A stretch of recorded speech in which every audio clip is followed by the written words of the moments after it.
Okay, Assalamu alaikum wa rahmatullah.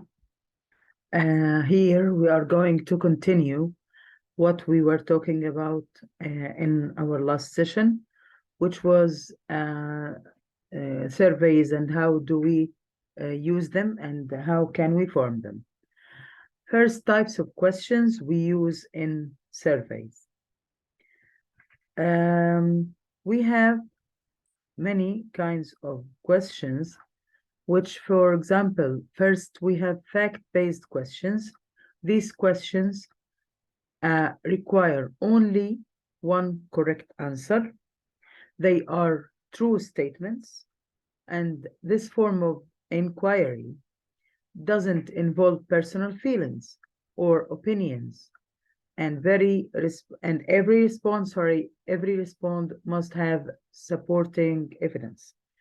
So we have a kind of questions that must have the same answer from all the people who we are going to ask them. Okay, this is number one, fact-based questions. Number two, opinion-based questions. There is no wrong answer in these questions. They are based on beliefs, opinions, judgment, viewpoints, or statement that is not conclusive rather than facts. So it doesn't have facts. And you can answer with your own beliefs, and they are all accepted. Okay, this is number two, or the second kind of questions you put in the survey. Managing class survey in practice. How to manage the class? How are you going to make a survey in class? Especially if you have young learners. What are we going to do with them? And how are we going to make a survey?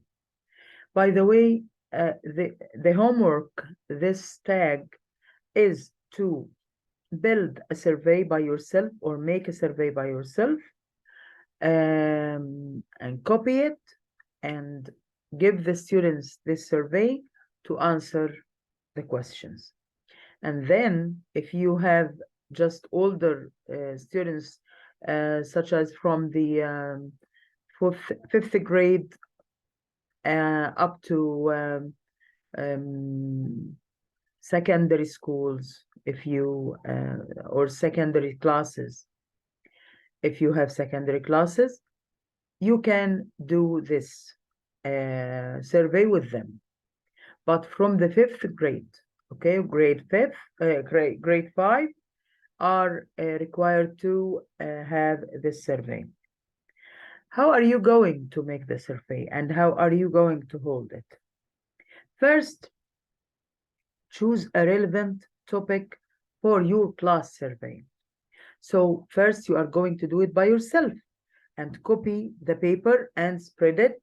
Give them the papers they are going to answer and collect the papers again. After this, they are going to be asked to make surveys by themselves. For example, you are going to divide the class to 4 groups, 5 groups, and each group is going to make one survey. They will help each other. One is going to find the questions. Another one is going to write it on the laptop, or if he has a computer at home. And the third one, or maybe more than one, are going, for example, to check the questions if they are right grammatically, if they are right in forming, if they are suitable to their level, and so on. They are going to check. Other 2 people are going to be responsible for spreading the papers and collecting answers. The last one is going to, and maybe this one again is going to be 2 students who are going to help each other in analyzing the information they collected and putting them in a chart like what you found here. So first, your job is to choose a relevant topic for your class survey.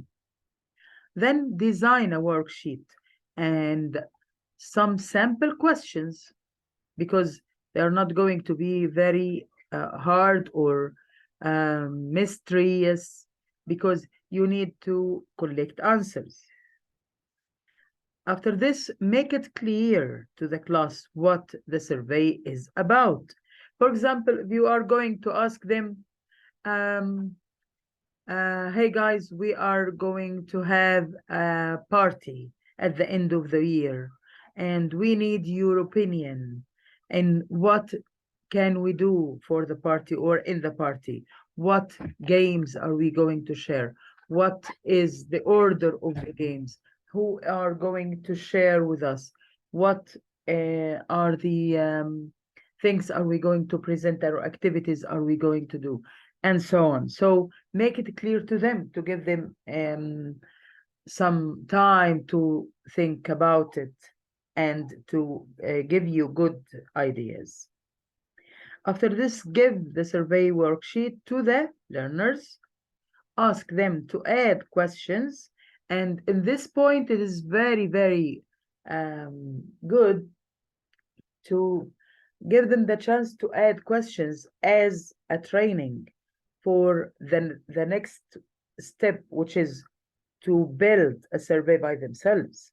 If they tried to put some questions, some more questions on your sheet, in their sheets, which are in their hands while you are um,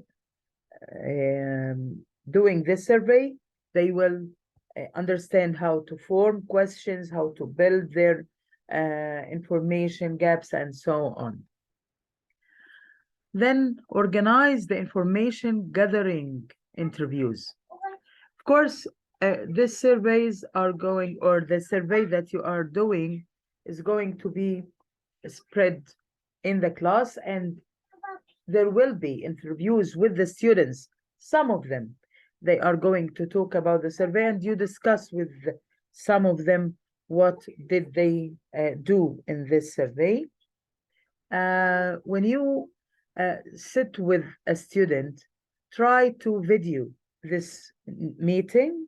If he is not able to show us his or her face, it's okay to just video from his back, just like to have the camera from the back of the students, and you can just give us your face in the interview. Okay, and then give learners time to process the interview results. Okay, after you meet them and give them information and ask about the survey, you interview them. Help learners to choose ways to present the results. After they finish their work, okay, they can present these results in the suitable way to them. Learners prepare their displays and then share displays with the class and discuss. These are the steps that you are going to follow, and when you do this, you will build information and build how students to make surveys. This is very important to them because it is applied all over um, the world, and in many for example, courses, when you go to the university, wherever you go, you have these surveys because it is a good way for assessment. Now we will try to do something else, or try to understand something else. What is it? It is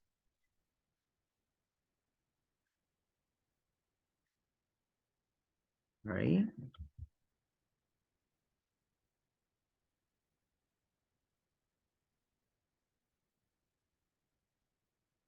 it is how to pronounce or how to work with word stress or sentence stress. Okay, this is the part of pronunciation here in this module, and we will try to talk about sentence stress.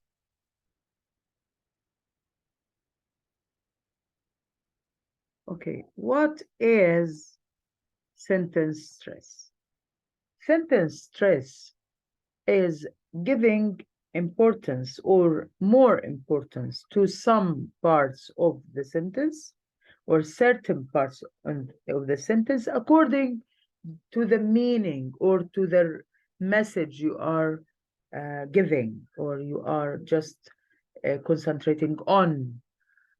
Like what I'm saying, for example, now I'm just raising and falling, stressing some words and leaving others, giving stress for some uh, words and leaving others, and so on.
Okay, here these are sentences and we can put them in the correct stress after we hear them.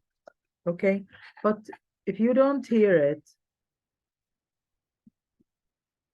it's okay, we will hear it again.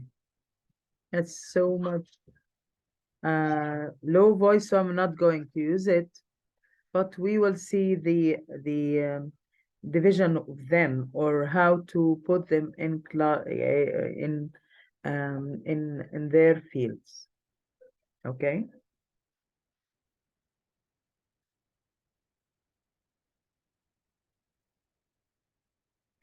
Here, when you have the stress in the middle part of the word, okay, let's see, let's work it. Excuse me, excuse me. Goodbye for now. Goodbye for now. I say goodbye for now or goodbye for now. What's your name? What's your name? How are you? How are you? Please, pleased to meet you. Pleased to meet you. Where do you live? Where do you live? Please call me. Please call me. Good evening. Good evening. How do you do? How do you do? What do you do? What do you do? So, let's see. So, in the middle of the sentence, you have good morning, good evening, excuse me, and how are you? Okay?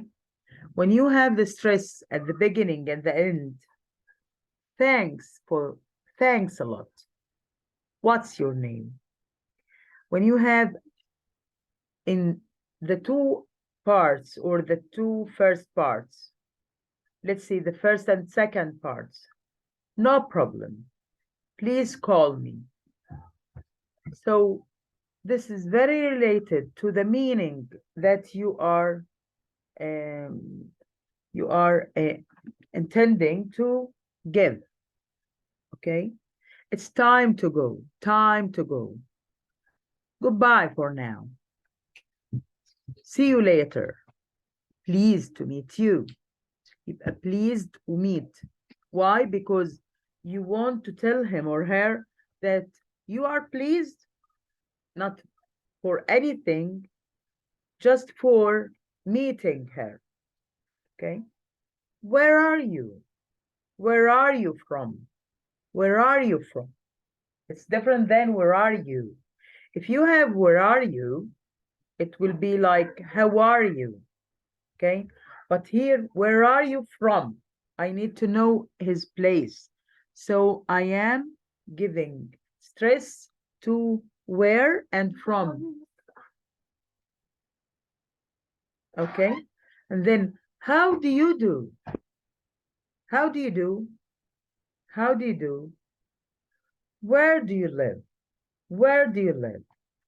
Okay? So again, the stress must be put on what you mean to tell the other person. How can you teach stress? Listen and watch.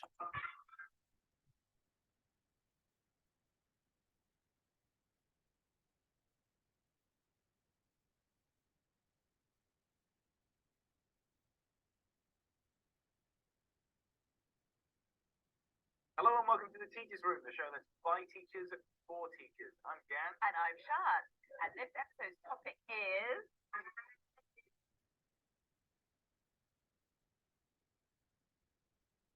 So, are you stressed about teaching word stress, Dan? No, not really. I think of all the areas of pronunciation, it's the one that I'm most comfortable with. And it's important, isn't it? It is It can cause embarrassment, it can cause confusion, it can Misunderstanding. get it wrong. Yeah. Yeah. No, please off. Yeah, ladies. I mean, what I was going to say that. Well, you might say something about marking.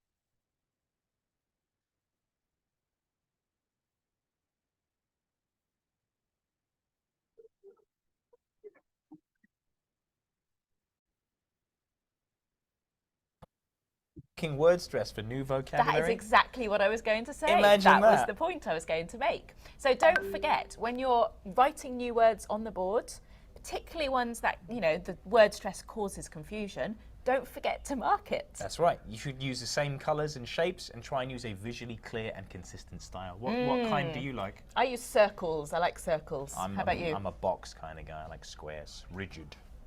You're very square. That's right. You just insult me. Subtly. Happiness. Happiness. Happiness. Very good. Happiness.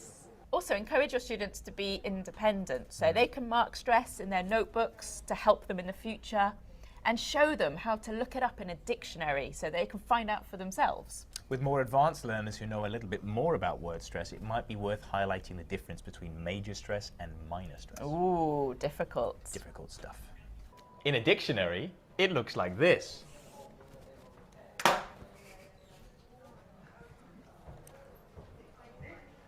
Ah.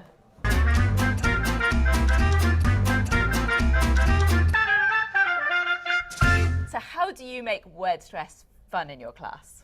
I like to use a variety of physical methods and make a bit of a joke out of it, because everybody writes down the word stress, but by getting them to do things, especially kinesthetic learners. I'm a kinesthetic learner. I like movement. There you go. So a bit of movement makes everybody laugh, and it's a bit of a giggle together, and they'll remember. It's much more memorable. Yeah, so you can use like clapping and tapping. Pronunciation. Ation. You can use humming and whistling. So you can use humming and whistling. Sound like a late night show there. Use humming and whistling. You can use humming and whistling. I can't whistle though. Oh, you can use humming and humming. I can hum. Good whistling, Dan. You can also use whispering and shouting. Pronunciation. You can use the rubber band method. Oh, what on earth is the rubber band method? You'll find out. Pronunciation. You can even bounce. Pronunciation.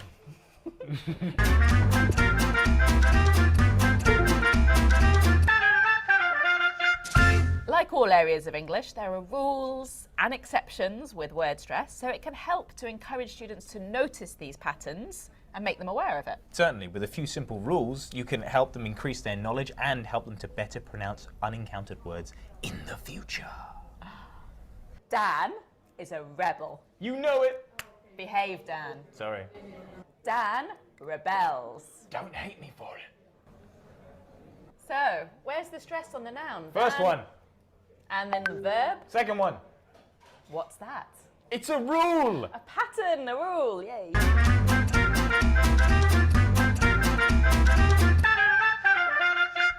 Now, the tips we've just mentioned are just our ideas. And we know that you have lots of great tips to share with us. Give them to us. Over the series, we'll be giving away a number of these fantastic t-shirts. Do you want to show yours, Sean? Thank you very much. I want to keep mine. Fantastic I'm not having my t-shirts. t-shirt. But we do have other ones, Yes, and one of them could be yours. if you're very lucky. So to find out how, And to get featured on our show, of course, go to our website, bbclearningenglish.com. bbclearningenglish.com. That's it, right? Oh, it's very stressful, this show. Let's go Difficult. relax. Yeah, let's go and have a cup of tea. We're done. Okay, so how can you teach little learners stress by clapping and tapping, humming and whistling, whisper and shout, and the rubber band method and bouncing? I wish that you can try some of them just to tell us how do you do it in class. Okay.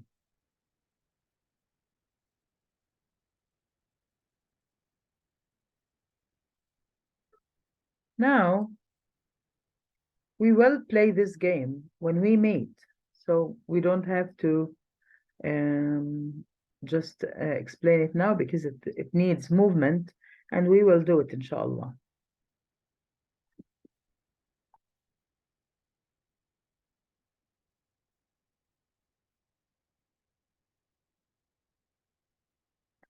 Okay, this is a reflection. This is what I want you to think about.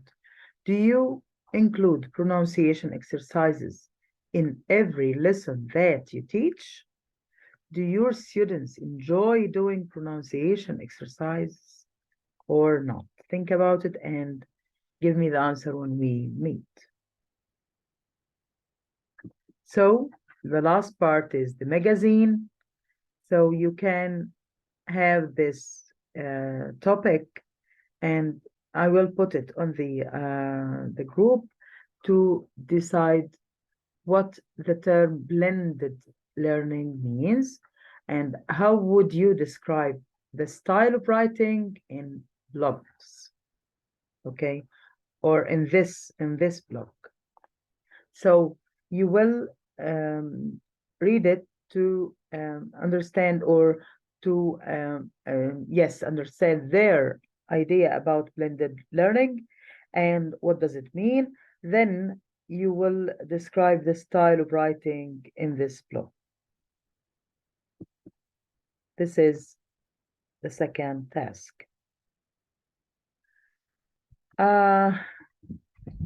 Now, this is a game, for example, but we can do it in another way. After reading the blog at the beginning of the next tag online, we will do this.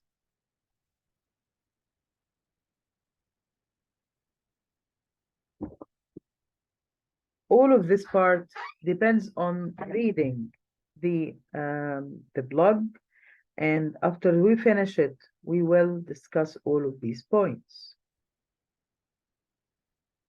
Because maybe it's important to know what or how to form or to write a blog. And then this is again working in group, and what is blended learning.